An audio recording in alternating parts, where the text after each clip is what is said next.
God we will follow. Hello and welcome to Trinity Talk Live, water cooler conversation from a Christian perspective. I am Ken Coughlan. That's Ben Lander. We're just foregoing the introductions. If you don't know him by now, watch more episodes of the show. I'll say he's our pastoral assistant here. There, I've done your introduction for you already. First thing you might notice here is that we're on a different set. Ben and I do like each other, but we don't normally spend this amount of time in this close proximity to each other. But we had some scheduling issues with something with normally we shoot in the main sanctuary.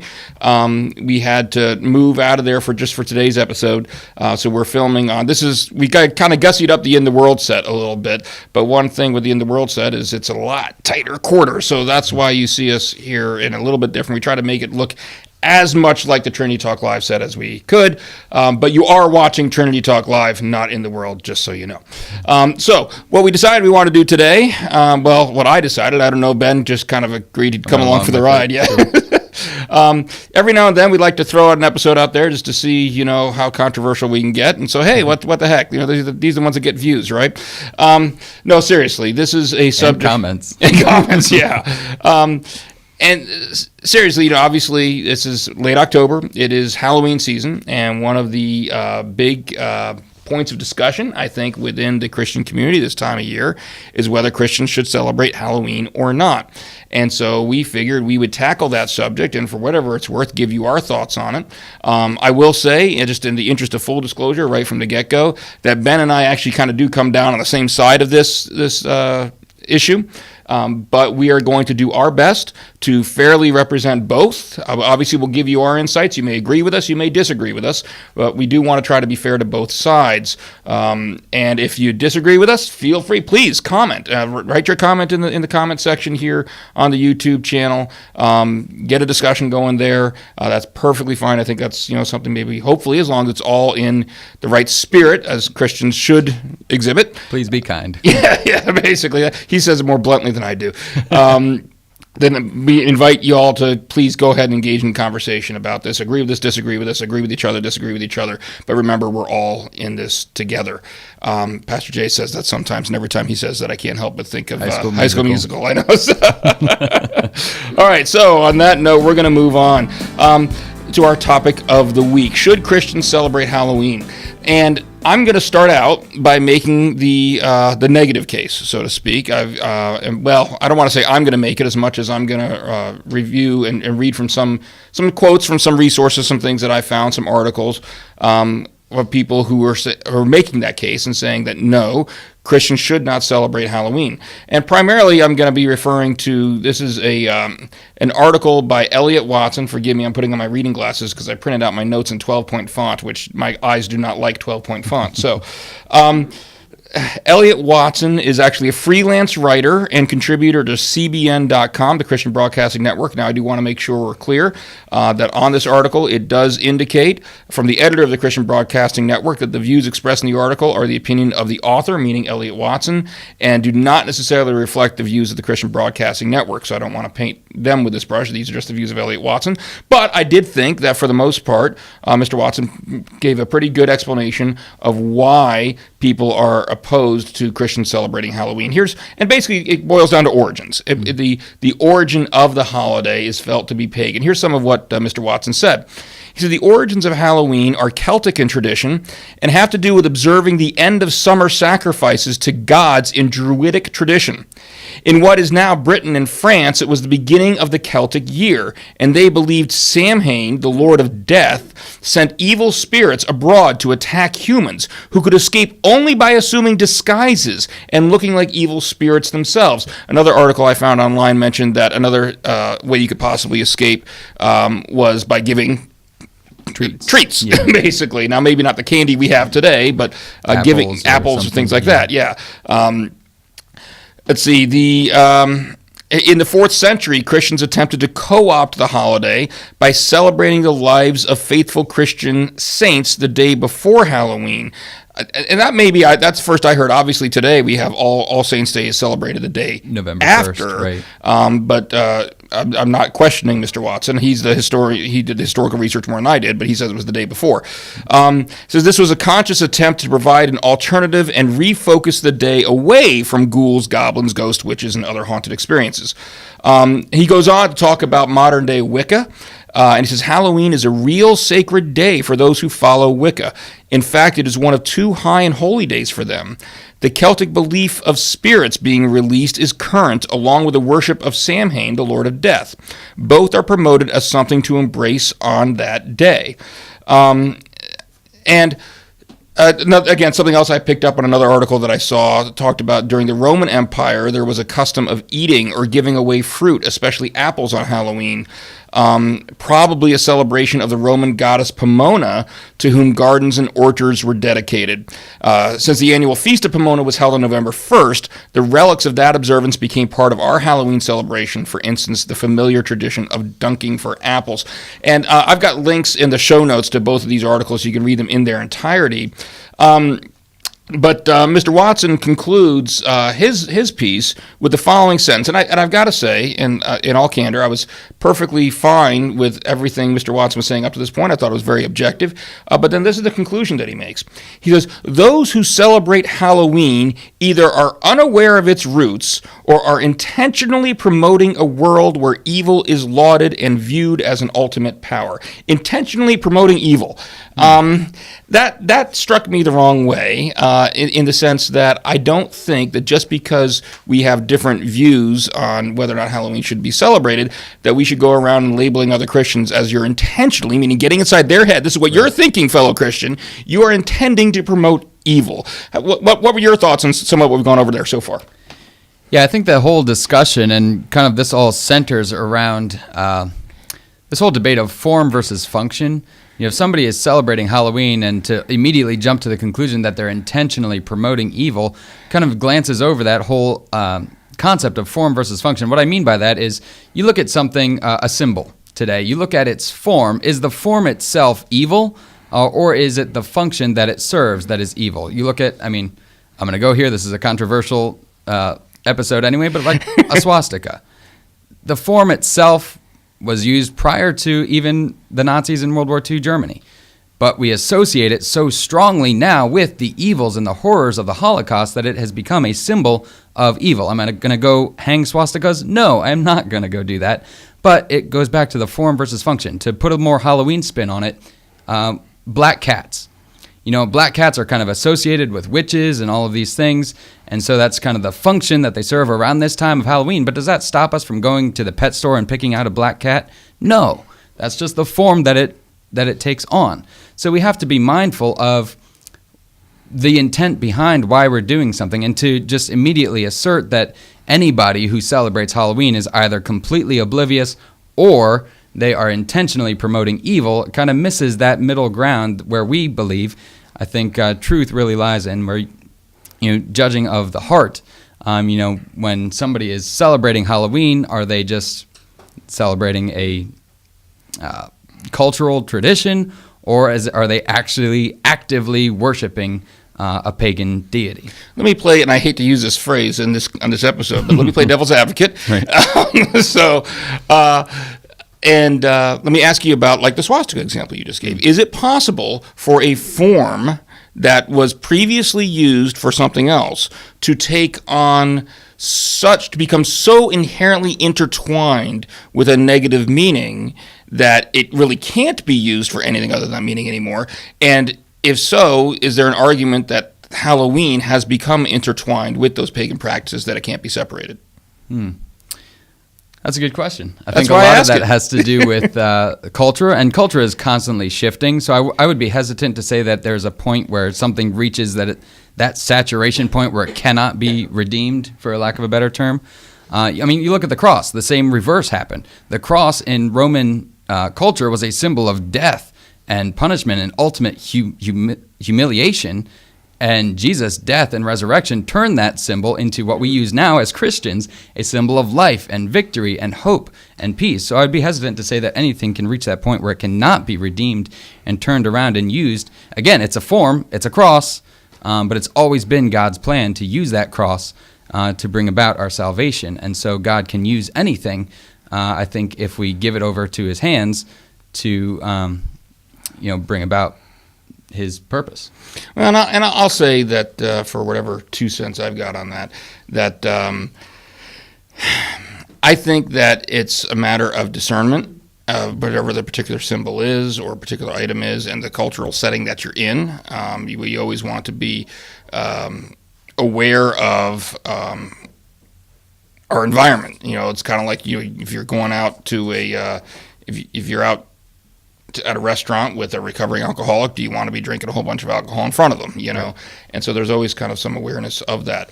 And I will say that those who do say that Halloween should not be practiced by Christians generally point to scriptures that have to do with we should not practice paganism. I mean, Leviticus 19:31, do not turn to mediums or necromancers, do not seek them out, and so make yourselves unclean by them. Acts 19:19 is talking about some new converts to Christianity, and says, and a number of those who had practiced magic arts brought their books together and burned them in sight of all, and they counted the value of them and found it came to 50,000 pieces of silver.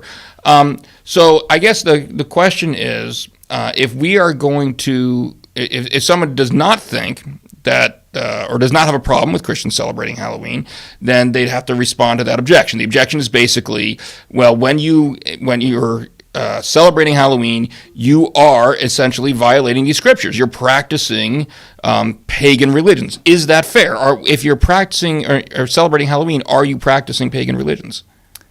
I would say that's not a fair statement. Again, going back to the whole looking at the heart behind it, the intent behind it. Let's look at the definition of worship. Are you worshiping a pagan god by celebrating Halloween?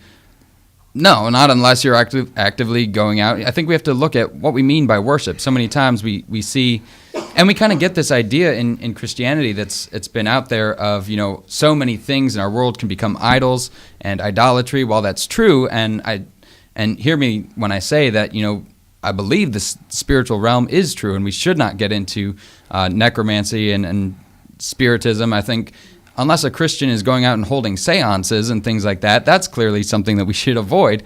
But if they're doing it just, kind of going out and, trunk or treating, for example, something like that, that's not actively worshiping a pagan deity.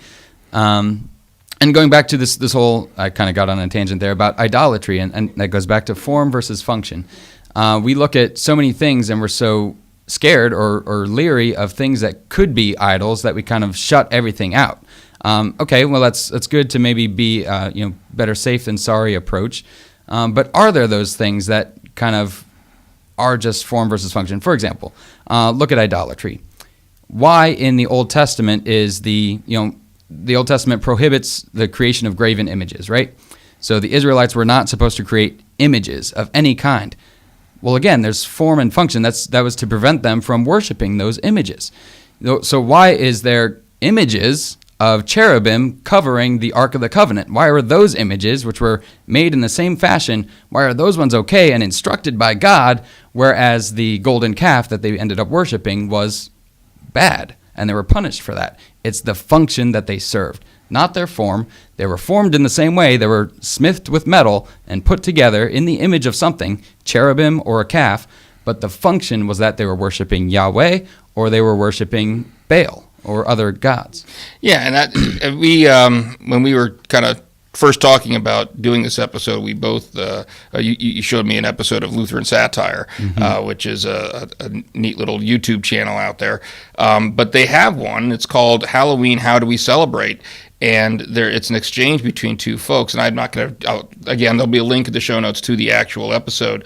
But summarizing the exchange, there's one of the characters is talking about the fact that he's not going to participate in a Halloween celebration because his daughter would be worshiping pagan gods if he allowed her to go get in a costume and go trick-or-treating. To which one of them says, well, I'm pretty sure your daughter will not actually be worshiping pagan gods if she doesn't believe in them. The response, well, if you do the same things as the pagans before you, you are guilty of worshiping pagan gods, even if it's not coming from your heart. Well, later on, the same individual who's objecting to his daughter participating, be saying that even if it's not in her heart, if she's participating, going through the motions, then she's essentially practicing and worshiping pagan gods. Now he's talking about, shall we say, non-heartfelt Christian worship, and says, if you just go through the same motions as those Christians before you, you're not worshiping the same God they worshipped if it's not coming from your heart. To which point, person number one now kind of wraps it all up and gives the punchline to it. So just to clarify, if I just go through the Christian motions, it doesn't make me a Christian, but if I just go through the pagan motions, then I'm totally a pagan. He says, that's right, That's, and I think that summarizes the response that I would advance, and I think Ben would agree with me, to those who say that by having kids get dressed up in costumes and go out trick-or-treating, that they're actually participating in pagan worship. Well, I don't think there's a single child that I know of in my family or amongst their friends that thinks they are intending to worship any type of pagan god by getting candy from their neighbors. Right. And so it's not in their heart. And so we can't really have that double standard. If we're saying, well, we're not really practicing Christianity unless it's true in our heart, then we're not really practicing a pagan religion unless it's true in our heart as well. And in this case, it's not. Right. So, and I would go ahead. Go back to, I'm just going to take off of your show notes. I think going back to, in that Lutheran Satire video, they lifted up 1 Corinthians chapter 8. Mm-hmm. And so we kind of have it here. And it says, so then about eating food sacrificed to idols, we know that an idol is nothing at all in the world, and that there's no God but one. For even if there are so-called gods, whether in heaven or on earth, as indeed there are many gods and lords, yet for us there is but one God, the Father, from whom all things came and for whom we live. And there is but one Lord, Jesus Christ, through whom all things came and through whom we live. But not everyone possesses this knowledge. Some people are still so accustomed to idols that when they eat sacrificial food, they think of it as having been sacrificed to a god, and since their conscience is weak, it is defiled. But food does not bring us near to God. We are no worse if we do not eat, and no better if we do. In essence, that's Paul's argument there to the Corinthians, is that, for the sake of good conscience, if that is their conviction not to celebrate Halloween, then I don't want to tell them to go and do that. If that's your conviction to abstain from Halloween, do so. Follow your conviction. But for us, for those who experience the freedom of Christ, and that's not to say that one way is particularly better than the other, but for the freedom that we experience in Christ, to know that an idol is nothing, as Paul is saying, that it all goes back to, who it is that we worship, how we are worshiping them, and, even using those things in a way, kind of redeeming them and using them for God. For example, like we talked about, a trunk or treat or something that can direct people to God. How we do that in Halloween, maybe that's a whole other episode of Trinity Talk Live. But there are ways, I think, that we can redeem the culture, because Christ didn't call us just to be hermits and to abstain from everything, but he called us to be salt and light, to actively transform the culture. Yeah, and I'm throwing a bunch of stuff in the show notes, so obviously we have a limited amount of time that we can spend in an episode, so please go ahead and do check out the resources that we put down there on both sides. But one of them is a satirical piece that was done by an acquaintance of mine. A lot of us Christian apologists, we tend to kind of support each other in the online community, and so I don't know him personally, but we have some joint interest, and we've come together in that regard. Stephen Bedard, and one of the things he kind of give again, satirically titled 5 Reasons Why Halloween is of the Devil, and I'm not going to go through all of them, but one of them in particular does, I think, kind of respond to Elliott Watson's point that we kind of brought up at the very beginning, where he kind of, again, tongue-in-cheek, says, everyone who participates in Halloween are doing it for the express purpose of participating in occult practices and not for any joy that they experience. Again, tongue firmly in cheek. And that's kind of what it comes down to, is that when you have reactions like that by Mr. Watson, who kind of says that anybody who's celebrating Halloween, there's only 2 alternatives. Either they don't know the history of it, or they're intentionally promoting evil. Mr. Bedard's kind of pointing out a third possibility, or they're just having fun. They're not trying to advocate pagan religions. They're just going out to have a good time. And there's certainly nothing wrong with Christians having fun. And I will tell you another thing I didn't put in the notes here that I saw a comment when I was going through all of this, getting ready. Somebody else pointed out, just in the comment section of one of these articles, that this actually can be getting an opportunity. I mean, seriously, here we have an opportunity where people are going to be coming to our door, our neighbors, that maybe we wouldn't have met otherwise, that now we can actually meet and, who knows, maybe start a relationship with. So there's an opportunity in the Halloween celebrations as well, I think. So any other closing thoughts of anything that we haven't talked about? I also like the fifth kind of point of his satire there. Said, God certainly does not want us to have fun. We should be spending our time wearing sackcloth, but not as a costume, and throwing ashes on our head. But doesn't that, I mean, it's satire, satirical, but it also points out, it's interesting because obviously putting something on a la costume, a la sackcloth, is not in itself the problem, because when people were putting on sackcloth, it was to express mourning or something like that. Whereas, when these pagan practices, if you look historically, people are putting on costumes to try to avoid getting caught by demons. Is that why children are wearing costumes today? Are they putting them on to avoid getting caught by demons? No. Then they're not engaging in pagan practices. Right. So, all right. That's all I got. I'm assuming that's all you got. Yep. So, hopefully there was something valuable. I know that Ben and I, like I said, we both kind of come down on one side here, but I'm hoping that we were able to fairly represent both sides of this debate and give you some food for thought. Please feel free to continue the discussion in the comment section. Share this video. Like this video. If you did happen to like this video, go ahead and give us a thumbs up here on the YouTube page. We'd really appreciate it. And I want to say thank you very much to Ben for coming on, because I know this was a setup, say, hey, let's get to a nice little controversial. We actually avoided this subject last year because the podcast was still kind of new. We didn't want to step on any toes too much. And then just a few months later, we did a series on abortion. So, hey, threw that one out the window. So what do we got next week? Next week, we are actually starting a series on stewardship. As I explained before, we are taking kind of 1 month at a time here at Trinity. In each month, we're highlighting a different ministry team that we have. In September, we did the evangelism team. In October, we were highlighting the discipleship team. And it's a far-reaching thing. We're doing a lot of stuff to highlight them here at our church itself. But part of what we're doing is also incorporating Trinity Talk Live into that to do some episodes about this type of ministry, both to let people who are our viewers that are here at Trinity know a little bit more about what that ministry does, and those of you that aren't, to let you know a little bit about what type of ministry could be done in that field. November is stewardship, and so we're actually doing 2 episodes on stewardship coming up. Next week, Pastor Jay Jackson and I are going to sit down and we're going to talk theologically, just what is stewardship from a biblical perspective. And then the following week, we're going to be talking with members of our stewardship team here at Trinity and getting a little more narrow. So we're kind of doing the general thing first, the broad theological perspective, what is stewardship, and now nuts and bolts, what does that look like at the practical level, at the church level. So we hope you can join us for both of those. I know stewardship sometimes is a bad word. People don't want to hear it because they think we're just going to be hitting you up for money. We promise not to be hitting you up for money on those episodes any more than we already do. So, hey, speaking of that, please join our Patreon. Excuse me. Anyway, that's all I've got. Thank you again to Ben. Thank you all for joining us. See you next week. God bless. In your word we will follow. Hey, if you haven't joined our Patreon yet, would you mind giving it your prayerful consideration? Patreon is a way you can support the Trinity Joppa YouTube channel. We've got multiple tiers to choose from, starting as low as $2 per month.